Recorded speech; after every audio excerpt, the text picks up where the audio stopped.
I made a living as a divorce facilitator, helping people fast-track their paperwork. Today, I landed a massive client. $50,000. The divorce had to be finalized within 3 days. But I never expected that the client would be Cole, my boyfriend, who is currently sharing a moldy basement apartment with me. I played a bit too hard before. Accidentally registered a marriage with another girl. I'm marrying my girlfriend next week, and I can't let her find out. Right after, he sent another message. Honestly, I wanted to play around for another 2 years. But Julian is coming back to the States. He used to date my girlfriend, and I don't trust him. You know how it is. You get it, right? I stared at the screen and laughed. Oh, I was taking this job. Bro, you online? Today's client was incredibly impatient. Before I could even reply, he spammed my Snapchat with over a dozen messages. I took a sip of my coffee and quickly typed back. I'm here. I drank too fast. The hot liquid burned my tongue. I took a sip of ice water to numb the pain. I can book you a court date for 2 weeks from now. Guaranteed done. He replied instantly. I need it finalized in 3 days. Can you pull strings? Money is not an issue. I did have connections to expedite emergency filings, but I usually saved those slots for women desperately trying to escape abusive marriages. Looking at this guy's recent Instagram stories, he didn't seem desperate. Last night, he was casually partying at a Michelin-starred restaurant. This was not a man suffering in a toxic marriage. Seeing my silence, he grew anxious. No way. You can't do it. They said you're the best fixer in the city. Damn it. After 3 minutes of silence, he seemed to realize something. If I couldn't get it done, no one in New York could. Throwing money at a problem always worked best. And he knew I was desperate for cash. Flat rate. $50,000. Can you get it done? If yes, I'll PayPal you a $10,000 deposit right now. My hands shook. It took me 30 seconds to type a single word. Yes. The moment the notification popped up on PayPal, my eyes welled with tears. With this extra cash, I could finally afford a decent apartment downtown. Cole wouldn't have to live in that damp basement anymore. Lately, the mold had been terrible. His allergies were acting up so badly that his back was covered in scratch marks. I quickly texted my real estate agent. Sarah, that apartment we looked at last week? Keep it for me. I transferred a $5,000 deposit, and my heart finally settled. If I weren't so busy dealing with clients, I would have called Cole immediately to share the good news. Our hard times were finally over. I decided to wrap this up quickly. Please send over the names and personal info. I need them for the filing. The next second, the smile froze on my face. The message on my screen read, Cole Brooks, my broke boyfriend of 2 years. I switched to my personal Snapchat account. 2 hours ago, my pinned contact had sent me an update. The gig is starting soon. Just letting you know. He sent a group photo.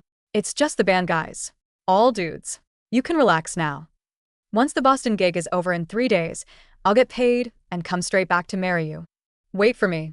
I searched Mary in our chat history. The results spanned pages. You look like my future wife. Want to get married? I wish I could wake up and be of legal age already, so I could marry you. I turned legal today. I want to get married so bad. I want to marry Iris.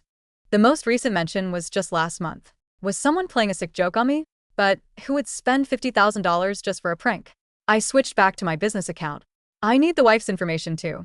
He replied with an okay emoji. Hold on, let me ask her. A moment later, he sent 2 voice notes. Amidst the loud background noise of a club, a sweet, playful female voice drifted out. The name is Chloe. By the way, Cole, after the divorce, do I still get your bedtime service? The kind where you carry me to bed. Then, a familiar male voice cut in. Why do you always blab everything? I'll deal with you later. Let go. The voice notes were quickly recalled. I sat frozen for a long time. I bit down on the blister on my tongue, completely numb to the pain. Chloe. I remembered that name.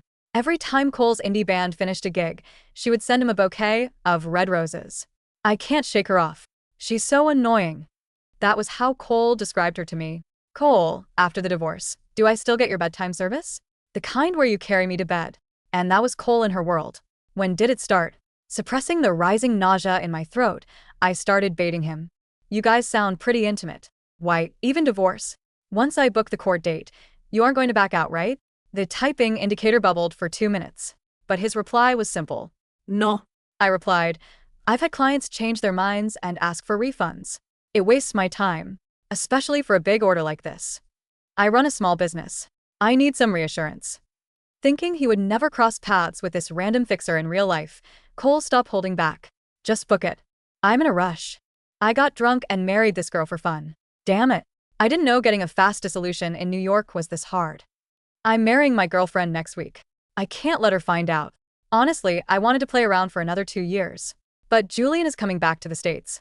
He used to date my girlfriend, and I don't trust him. We're both men. You get it, right, Julian? The name instantly locked in my mind. No wonder I always saw glimpses of Julian and Cole. They were brothers. Before we broke up, Julian had proposed to me too. A diamond ring under 1 carat, which had cost him his entire salary during his internship. He ate nothing but cheap bread for a month.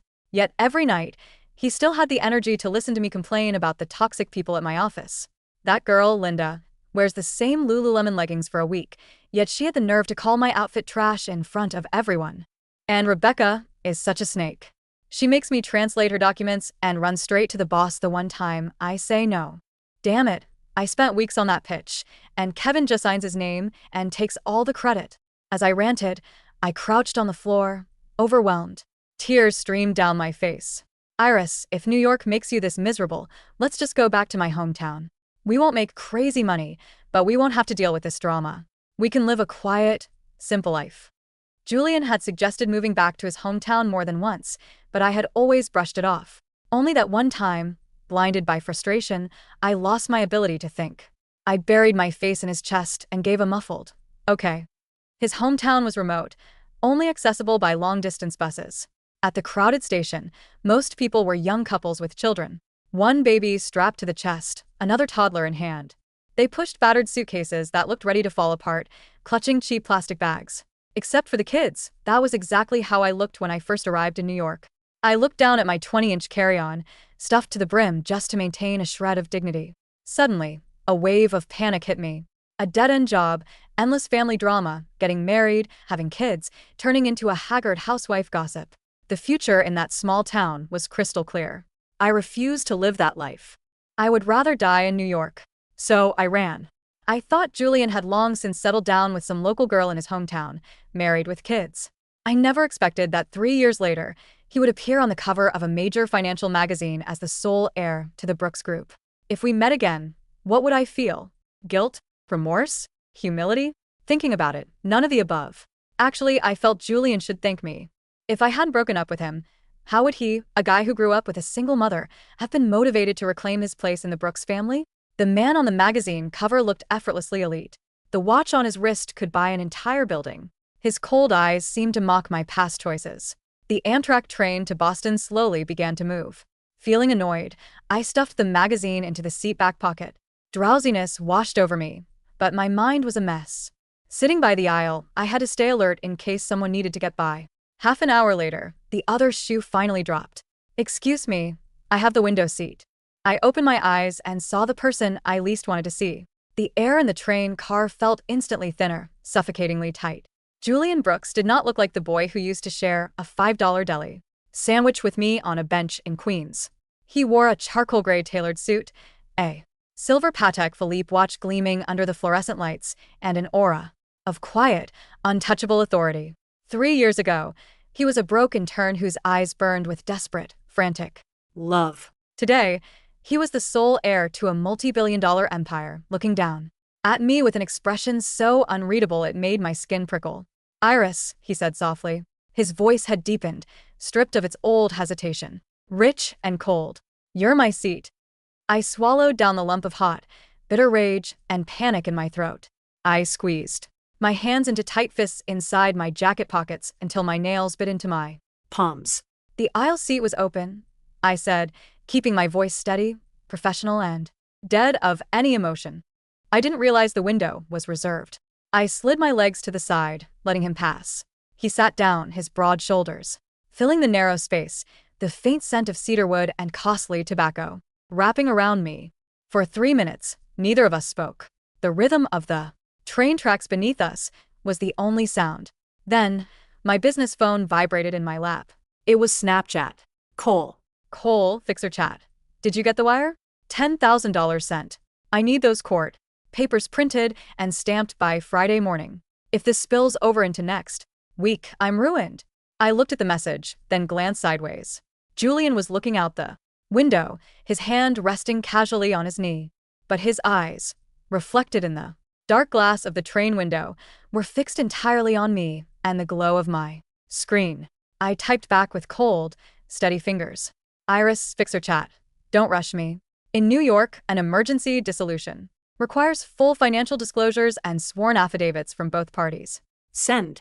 Over the marriage certificate and both of your driver's licenses immediately. Cole replied instantly. Cole, fixer chat. Fine, fine. Just don't ask unnecessary questions. Just get it done. 3 seconds later, 2 images popped up on my screen.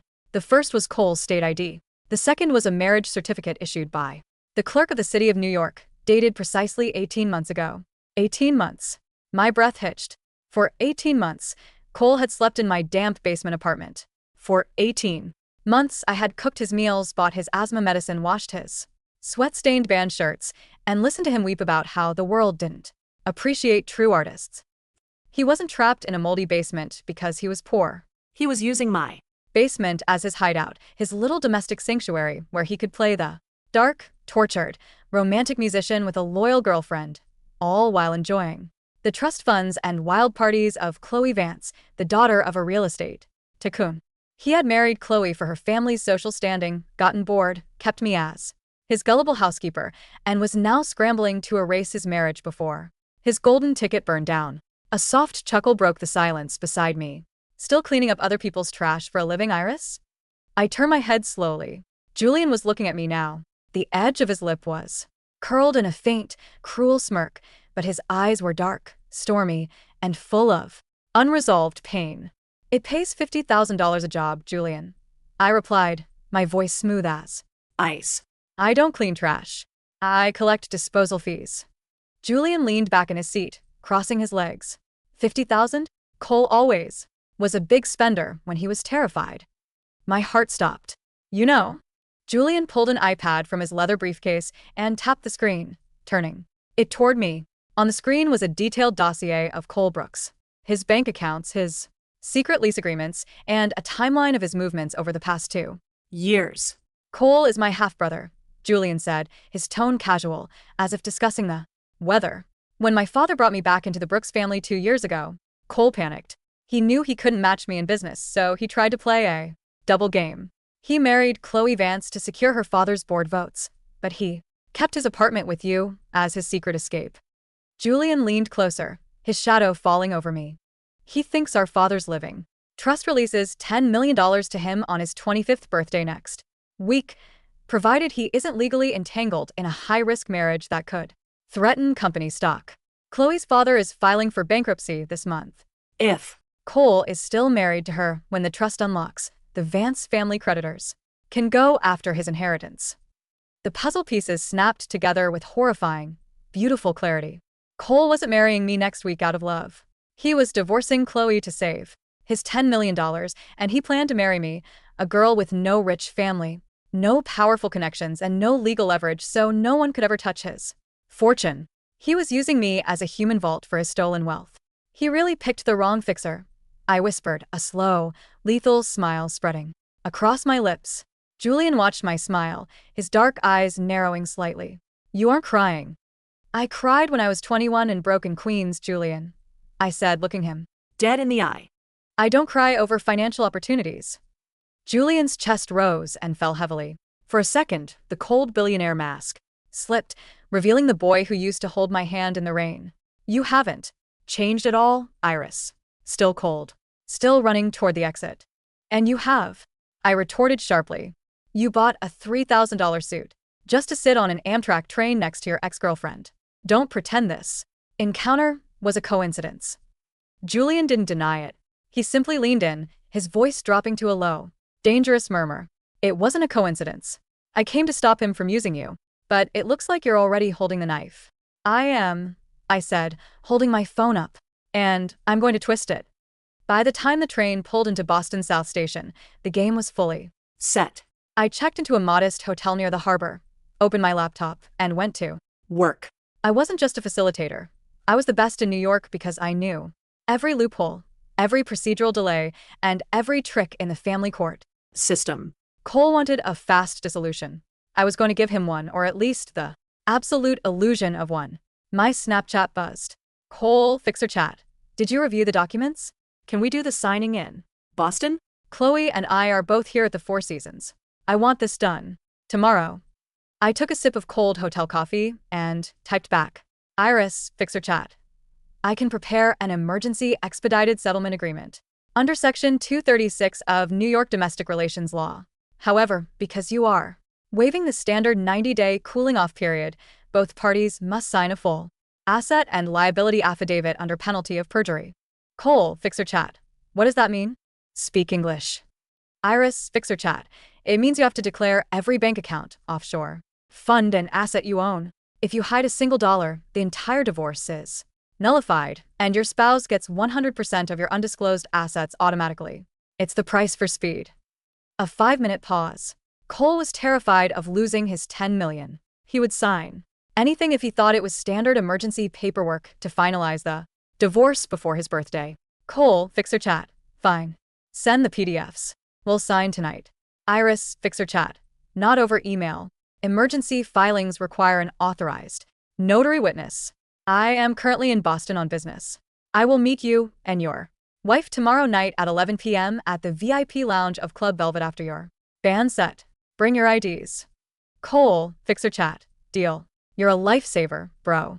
I'll throw in another 10 grand bonus if it's signed tomorrow.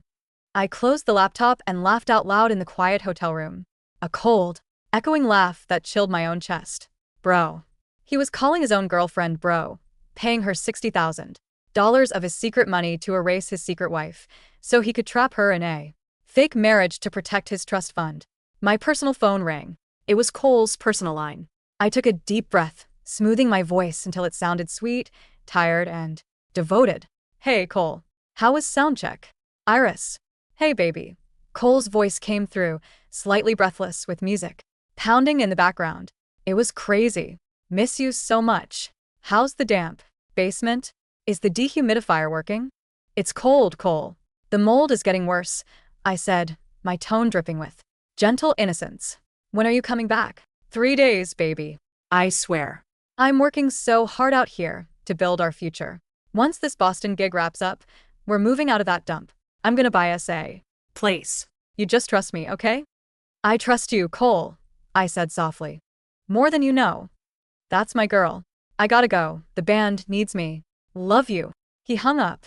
I looked at the receiver. Love me. He said it so easily, like buying a cheap Coffee. There was a knock on my hotel room door. I walked over, looked through the peephole, and opened it. Julian stood in the hallway, holding 2 iced coffees and a sleek black leather folder. He didn't ask permission. He stepped inside, his presence filling the small space effortlessly. His band plays at 10 p.m. tomorrow, Julian said, setting a coffee on my desk. Chloe Vance is already drinking at the hotel bar. She doesn't know Cole is trying to strip her of her marital claims. She thinks this divorce is just a tax maneuver Cole set up so they can transfer property. So Cole is lying to her, too, I said, taking the coffee.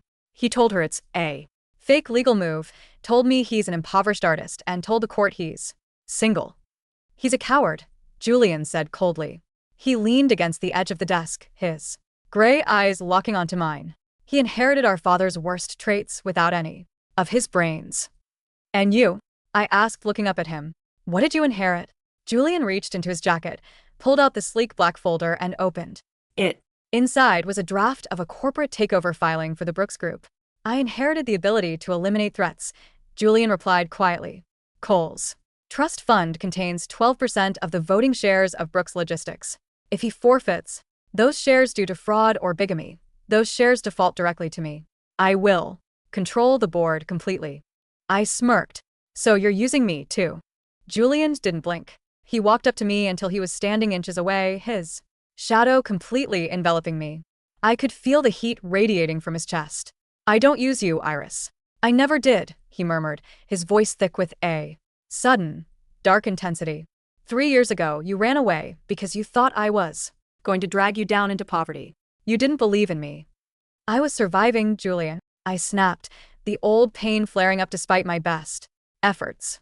I was 21. I had no money, no security, and your hometown looked like a graveyard for my dreams. And look at you now, Julian whispered, his fingers gently reaching out barely, brushing a strand of hair behind my ear. His touch was burning hot. Standing in. The dark, destroying a liar, playing with fire. You were never meant for a simple life, Iris. You were always meant for this. I pulled back slightly, my heart beating frantically against my ribs. Don't get romantic, Julian. This is a business transaction. You get his corporate shares. I get $60,000 and his utter ruin. Julian smiled, a slow, mesmerizing, dangerous smile. Deal. The bass from Club Velvet vibrated through the floorboards, shaking the ice in. My glass. I sat in the shadowed back corner of the VIP booth upstairs, wearing a tailored navy blazer, dark trousers, and dark tinted glasses. My hair was pulled back, tight, my lipstick a sharp, blood-red line. I looked entirely like a high-end corporate fixer who handled dirty laundry for the rich. Below us on the stage, Cole was shredding his guitar, his hair dripping with sweat, soaking in the screams of the college crowd. He looked triumphant, drunk, on the illusion of his own charm. Sitting at the booth next to me was Chloe Vance. She was wearing a silver sequin dress, sipping champagne, her eyes glossy and unfocused. She was bored, typing on her phone, waiting for Cole to finish his set. At 10:45 p.m., Cole trotted up the stairs, wiping his forehead with a towel. Hey, baby. He kissed Chloe on the cheek, then turned his head, searching the shadows of the VIP room. Is the fixer here? I leaned forward out of the shadow, placing a thick leather briefcase on the marble table. Mr. Brooks. Mrs. Vance, I said. I had altered my voice, lowering it into a raspy, gravelly register, the kind of voice forged by 30 years of harsh cigarettes and courtrooms. Combined with the dim lighting, the heavy makeup, and my sharp suit, Cole didn't even look at my face properly. He only saw the briefcase and the aura of authority. Damn, you look legit, Cole muttered, dropping into the leather booth across from me. Did you bring the expedited papers? I did, I said, sliding two thick stacks of legal documents across the table. These are the emergency dissolution decrees under New York expedited jurisdiction. But before you sign, I must remind you both. This document includes a binding fraud and asset forfeiture clause. Chloe yawned, waving her manicured hand. Whatever. Cole said this is just to clear up his trust fund taxes. Where do I sign? I want to go to the afterparty. Cole's eyes flashed with greed. He reached for the pen. Yeah, sign it. Give me the pen. Wait, I said, placing my palm firmly over the documents. Cole frowned, looking up at me for the first time. What's your problem, bro? I paid you 10 grand deposit. You want the rest of the 40,000 now. Money's fine, Mr. Brooks, I said, my raspy voice chillingly calm. But as an officer of the court facilitation network, I must verbally confirm the statements in Section 4. Mr. Brooks, do you swear under penalty of perjury that you have no other legal or common law marital commitments, secret dependents, or cohabitating partners? Cole let out a harsh laugh. Are you kidding me? A secret wife? I'm 24. Man, I don't have anyone else. Chloe, is it? Once this is cleared, I'm a free man. A free man, I repeated slowly. No girlfriend living in a damp basement in Queens, waiting for you to come home and marry her. Cole's smile froze. The air in the booth suddenly turned as cold as ice. Chloe stopped sipping her champagne. She looked from me to Cole. What did she just say? Cole's eyes widened. He squinted through the dim light of the booth, staring frantically at my face, at my lips, at my eyes behind the tinted glasses. Who the hell are you? Cole stammered, his hand beginning to shake. I slowly reached up, unhooked the tinted glasses from my ears, and laid them gently on top of the legal papers. The flashing neon purple light of the club illuminated my face. Cole's face went completely, horrifically white. The color drained from his lips. So fast he looked like a corpse. Iris, he whispered, his voice cracking violently. Iris, what are you doing here? Why are you dressed like that? Chloe looked bewildered. Cole, who is this bitch? Why is she calling you? Cole didn't hear her. His brain was melting down trying to process the impossible math. The anonymous, high-powered New York fixer he had paid $10,000 to, the legendary string puller who promised to clear his secret marriage in 3 days, was the girl he left in a moldy basement with $30 in her checking account. Cole stumbled over his words, standing up so fast he knocked his glass of whiskey onto the carpet. You're the fixer? You? $50,000 flat rate, Cole. I said in my normal, smooth, deadly, quiet voice. 60,000 with the rush bonus. Thank you for the deposit, by The way. I used 5,000 of it to put a down payment on a luxury high-rise apartment downtown. No mold. Great natural light. Are you insane? Cole roared, his panic exploding into rage. You tricked me. You took my money. Tricked you? I tilted my head, looking at him with mild curiosity. You hired me on Snapchat, Cole. You sent me your ID. You sent me your marriage certificate. You told me you wanted to dump your wife to protect your trust fund, and that you were playing your girlfriend for another 2 years until Julian came back. Chloe's eyes snapped wide open. What? Chloe lunged across the table, grabbing Cole by his leather jacket. What did she just say? You told her you were playing me? What girlfriend in Queens? Chloe, shut up. She's lying. She's nobody. Cole screamed, trying to push Chloe off while staring at me with pure terror. Iris, listen to me. It's not what you think. I did this for us. I needed the 10 million so we could be happy. Did you? A tall, commanding figure stepped out from the shadows behind my booth. Julian Brooks walked into the light, his hands casually tucked into the pockets of his tailored trousers. His presence was like a heavy weight dropping onto the room. Cole froze. His breath hitched in his throat. J. Julian? Julian didn't even look at Cole. He looked down at Chloe. Mrs. Vance, Julian said smoothly. If I were you, I would take a close look at Section 8 of the document on the table. My half-brother here has been diverting your joint account funds into a private shell company to pay off his band's debts, while representing to his board that he was single. Chloe grabbed the papers, her eyes scanning the dense legal text. As she read, her face twisted from confusion into absolute, blinding fury. You broke piece of shit, Chloe screamed, throwing her champagne full force into Cole's face. Your father's company is cutting you off. My dad is going to destroy you in court for this. Chloe, wait. No. Cole wiped the stinging alcohol from his eyes, gasping for air, turning back to me, his hands outstretched in desperate supplication. Iris, baby, Please. Tell them. Tell them you love me. We can still fix this. I'll give you the 50,000. I'll give you 100,000. I stood up slowly, buttoning my navy blazer. I gathered my briefcase and looked down at him as if he were a bug on the sidewalk. The contract is fulfilled, Cole, I said softly.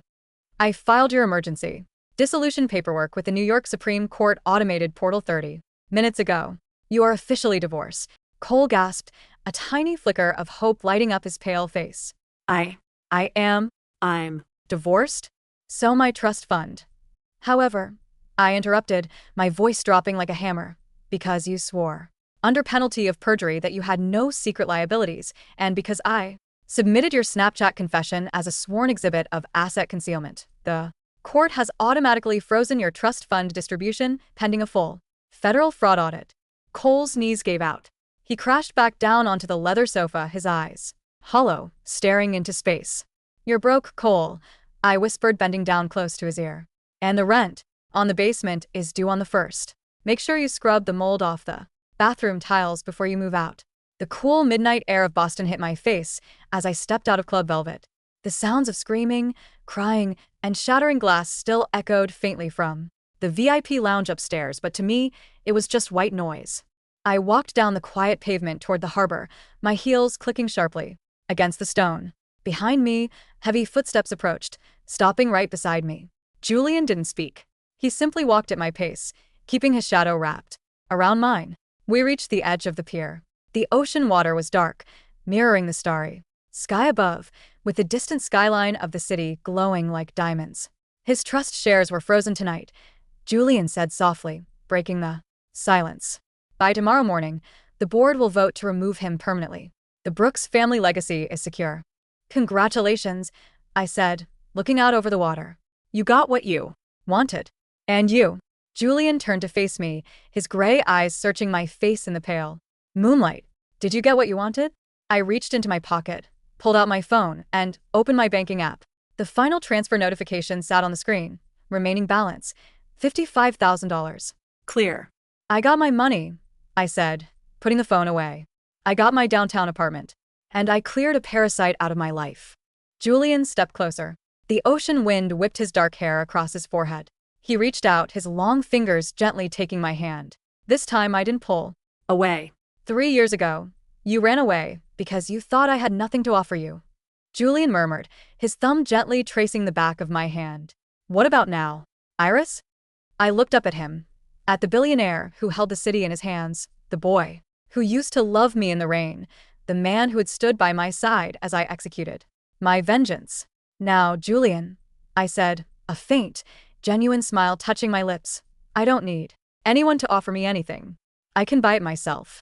Julian stared at me for a long second, and then he threw his head back and laughed, a rich, warm, genuinely happy sound that echoed over the dark water.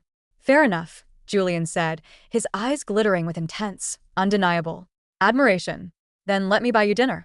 Not as a benefactor, not as an ex-boyfriend, as a business partner who respects the best fixer in New York. I looked at him, feeling the crisp, clean midnight air fill my lungs. The damp Basement, the lies, the struggle, it was all behind me. Dinner sounds acceptable, I said, tilting my head. But you're paying. I save my money for real estate. Julian grinned, offering me his arm. Lead the way, boss. I slipped my arm through his, and together, we walked away from the wreckage of the past and into the bright, sharp light of the future.